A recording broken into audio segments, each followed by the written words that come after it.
प्रिय विद्यार्थियों, नमो नमः। लट लकार कर रहे हैं। लट लकार अच्छे से आपने समझ लिया होगा, जिसके प्रत्यय हैं तीत अंति सी थ आमी आवे आमय। इसके पश्चात हमने 30 धातुएं आपको समझाई हैं और आज हम करने जा रहे हैं अनुवाद लट लकार का, यानी कि वर्तमान काल का, यानी कि प्रेजेंट टेंस का। तो इस लट लकार की ओर बढ़ें, इसका अनुवाद करें, ट्रांसलेशन करें। उससे पहले आज जो है नव विक्रमी संवत 2083 अर्थात हिंदू नव वर्ष 2083 की आप सभी को हार्दिक शुभकामनाएं। आज से हम 2083वें वर्ष में प्रवेश कर रहे हैं। तो सभी विद्यार्थी जान लें कि हम अंग्रेजी नव वर्ष 2026 से 57 वर्ष आगे हैं। ये सभी ध्यान रखेंगे सभी बच्चे। बच्चों को ज्ञान नहीं है, बड़ों को हो सकता है होगा, लेकिन बच्चों को इस विषय में जानकारी नहीं है कि हम अंग्रेजी नव वर्ष से 57 वर्ष आगे हैं। इसी के साथ आज चैत्र नवरात्रि का शुभारंभ हो गया है और हमारा नव वर्ष सूर्योदय के साथ आरंभ होता है, रात्रि में 12 बजे नहीं होता। ये भी सभी बच्चे ध्यान रखेंगे। और हमारा नव वर्ष जो है प्रातः नित्य क्रिया करने के बाद घर के मंदिर में या पास पड़ोस के मंदिर में जाके देवी भगवती को प्रणाम करके हमारा नव वर्ष का शुभारंभ होता है। अंग्रेजी नव वर्ष का शुभारंभ रात के 12 बजे कैसे होता है आप सभी को पता है, मुझे बताने की आवश्यकता नहीं है। तो हिंदू नव वर्ष 2083 की आप सभी को हार्दिक शुभकामनाएं। इसी के साथ आज से माता रानी के चैत्र नवरात्रियों का शुभारंभ हुआ है। तो माता रानी माँ जगदम्बे हम सभी पर अपनी कृपा बनाए रखें और हम सभी इस आगामी नव वर्ष में आज के दिन कोई भी संकल्प लें और उस संकल्प को पूरा करने का प्रयास करें। माता रानी हम सभी की पूरी यूट्यूब फैमिली की मनोकामनाओं को पूर्ण करें। तो चलिए चलते हैं आज के विषय की ओर। लेकिन उससे पहले यदि आपने अभी तक संस्कृत शिक्षा चैनल को सब्सक्राइब नहीं किया है तो सब्सक्राइब कर लीजिएगा और साथ में बेल आइकन का बटन अवश्य दबाइएगा ताकि भविष्य में आने वाली सभी वीडियो का नोटिफिकेशन आपको प्राप्त हो सके। इसी के साथ वीडियो को पूरा देखिए, लाइक कीजिए, सब्सक्राइब कीजिए और शेयर करना बिल्कुल भी मत भूलिएगा। अपने 2-3 जितने भी व्हाट्सएप ग्रुप हैं आपके मित्रों के, उन सभी व्हाट्सएप ग्रुपों में भेजने का कष्ट करें। तो चलिए चलते हैं आज के विषय की ओर। आज का विषय हमारा लट लकार का अनुवाद, जो वर्तमान काल और प्रेजेंट टेंस। इसके लिए हमने आपको 3 जो पुरुष थे उन तीनों पुरुषों के प्रत्यय बताए थे। ती, तह, अंति, सी, थह और थ, और उसके साथ आमी, आव है और इसी के साथ आम है। चलिए थोड़ा सा और आगे से समझाने का प्रयास करते हैं। यह है एक वचनाम, यह है द्विवचनाम, यह है बहुवचनाम। और इधर से यदि हम देखें तो ये पहली पंक्ति जो है यह है प्रथम पुरुष की, दूसरी पंक्ति है मध्यम पुरुष की और तीसरी पंक्ति है उत्तम पुरुष की। ठीक है, ये विशेष रूप से आप सभी ध्यान रखें। पुरुष ऐसे होते हैं, ये प्रथम पुरुष की लाइन, ये मध्यम पुरुष की और ये उत्तम पुरुष की। वचन ऐसे होते हैं, एक वचनाम, द्विवचनाम, बहुवचनाम। इसके साथ मैं लिख रहा हूं, कुछ ध्यान दीजिएगा।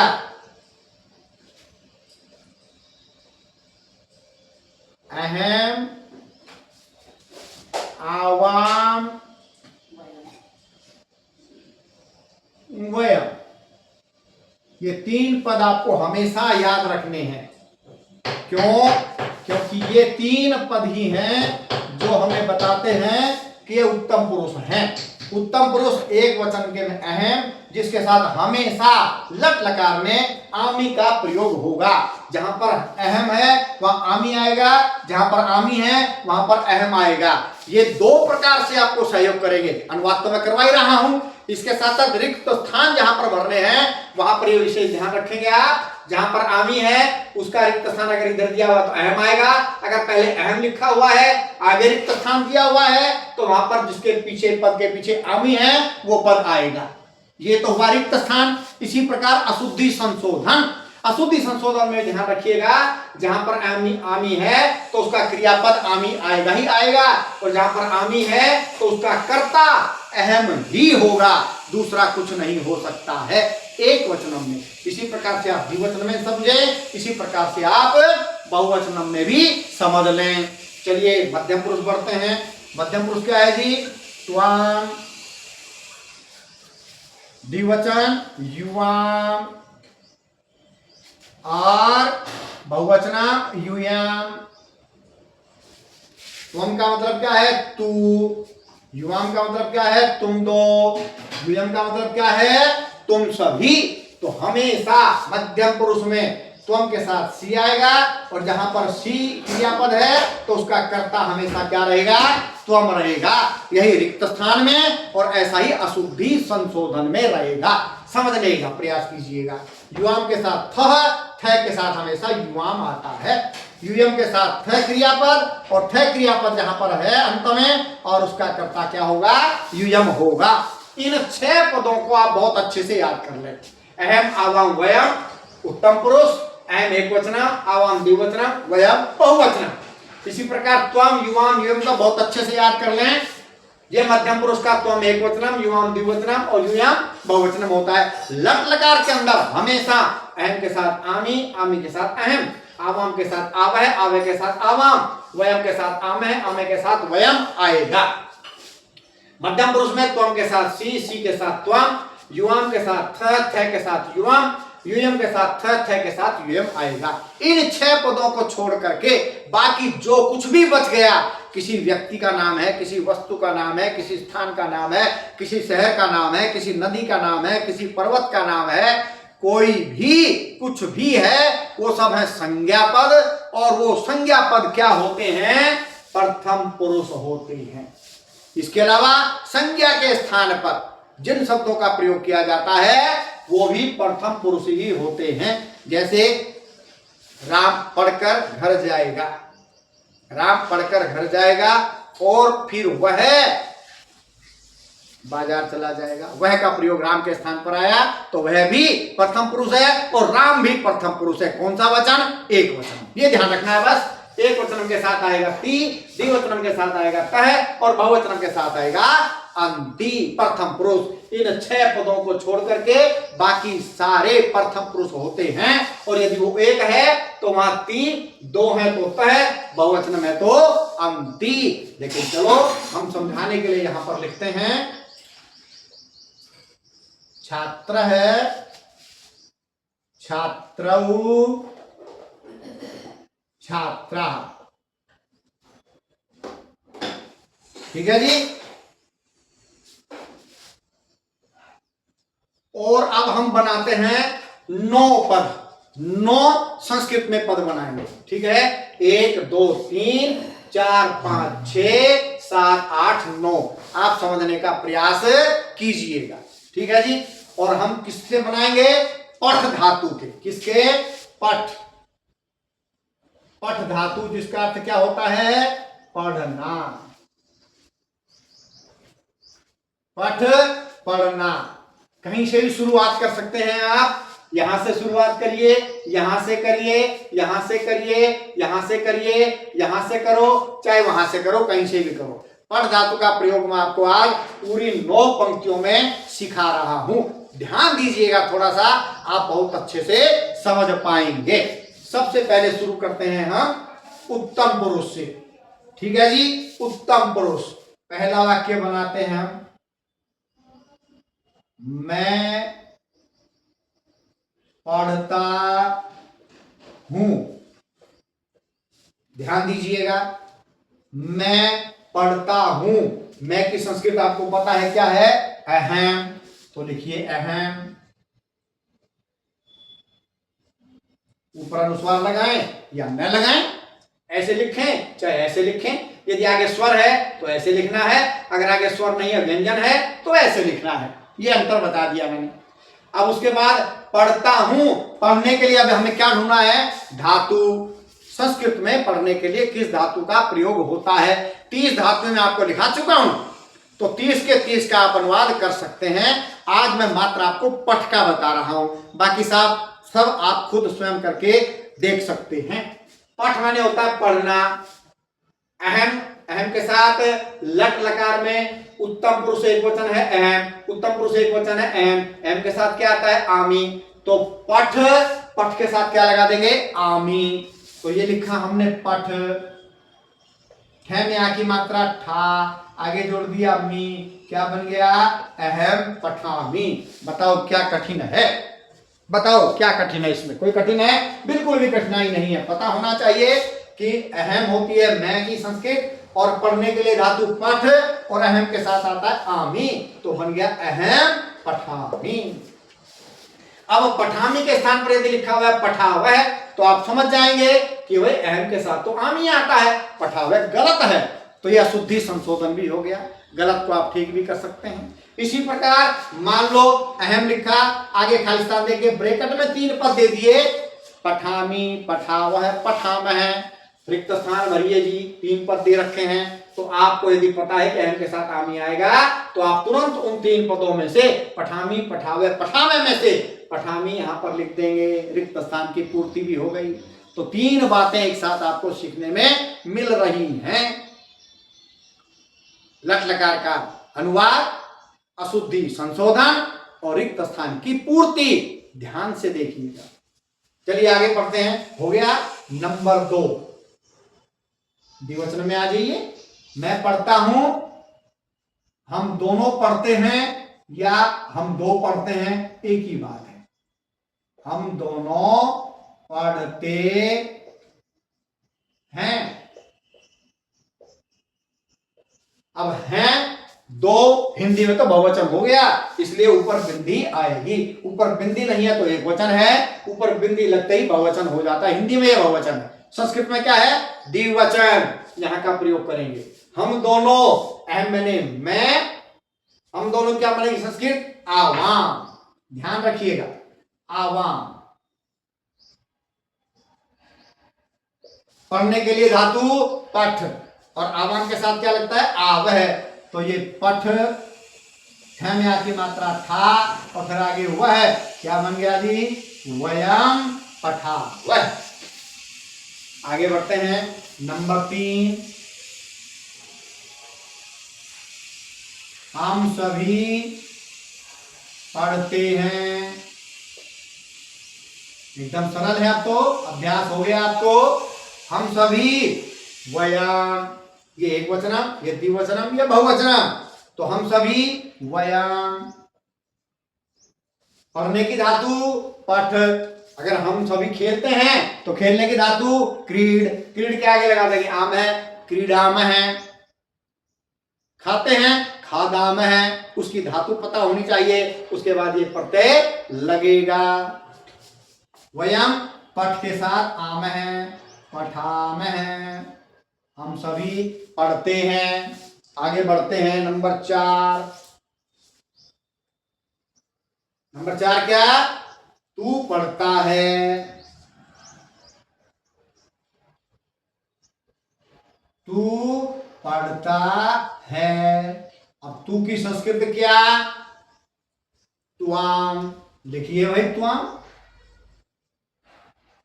और पढ़ने की धातु क्या, पठ। तू खेलता है तो खेलने की धातु क्या, क्रीड। तू खाता है, खाने की धातु क्या, खाद। तू लिखता है, लिखने की धातु क्या, लिख। तू जाता है, जाने की धातु क्या, गम। गम को क्या आदेश होता है, गच्छ। गच्छ के साथ लग जाएगा सी। समझ रहे हैं सभी। तो तू पढ़ता है, पठ, पठ के साथ त्वम के साथ क्या आता है, सी, बन जाएगा त्वम पठसी। अगर त्वम के साथ सी नहीं लगा हुआ है, इसका मतलब वाक्य गलत है। ठीक करने के लिए धातु के पीछे सी लगा दीजिए, हो जाएगा वाक्य शुद्ध।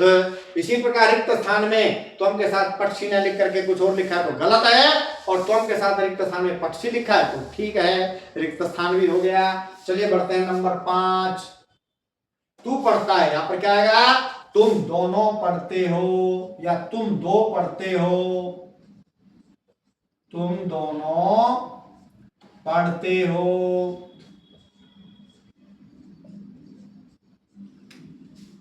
तुम दोनों की संस्कृत क्या बन गई जी? युवाम। पढ़ने के लिए धातु पठ, पठ के साथ क्या लगाएं? थ, पठ थ हो गई जी संस्कृत। तुम दोनों पढ़ते हो, युवाम पठथ है। अगर युवाम के साथ पठसी लिखा हुआ है तो गलत है, युवाम के साथ पठत लिखा विसर्ग नहीं है तो भी गलत है। युवाम के साथ पठते ही आएगा। तो 5 वाक्य हो गए जी, 4 वाक्य और करेंगे, सबका एक एक हो जाएगा। नंबर 6 यहां पर आ जाओ। तुम सभी पढ़ते हो, तुम सभी पढ़ते हो। तुम सभी की संस्कृत बताओ पहले, क्या बनेगी? यूयाम। पढ़ने की धातु पठ, पठ के साथ क्या लगेगा? है, जिसके पीछे विसर्ग नहीं है। अगर विसर्ग वाला लगा तो गलत है, ऐसा लिखना पड़ेगा तभी शुद्ध होगा, नहीं तो अशुद्ध है, गलत है। तो ये हुए 6 वाक्य। नंबर 7 अब हमने क्या क्या कर लिए भाई? क्या कहते हैं, प्रथम पुरुष के कर लिए और मध्यम पुरुष का अनुवाद कर लिया। ये प्रथम पुरुष नहीं, उत्तम पुरुष का अनुवाद कर लिया, मध्यम पुरुष का कर लिया। अब करेंगे प्रथम पुरुष का। छात्र, छात्र पढ़ता है।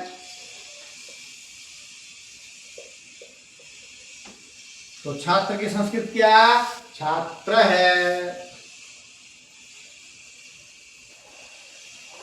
पढ़ने की धातु पठ, और पठ के पीछे क्या आएगा? ती, क्योंकि एक है छात्र।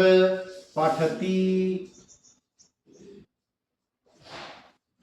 इसके स्थान पर कोई नाम आ जाए, राम पढ़ता है तो राम है। पठती, वह पढ़ता है, सह पठती।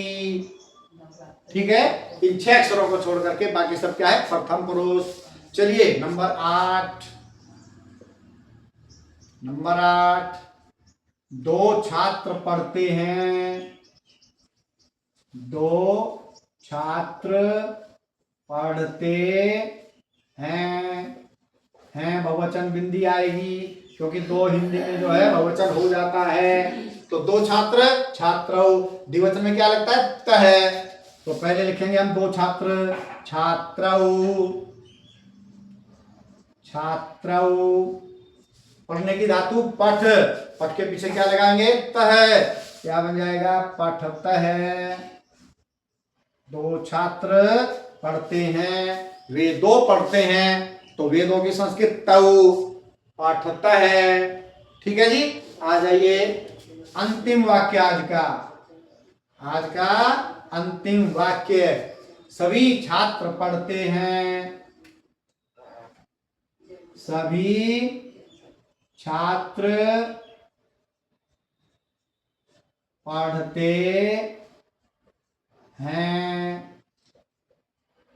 सभी छात्र पढ़ते हैं, तो सभी छात्र की संस्कृत क्या बन गई?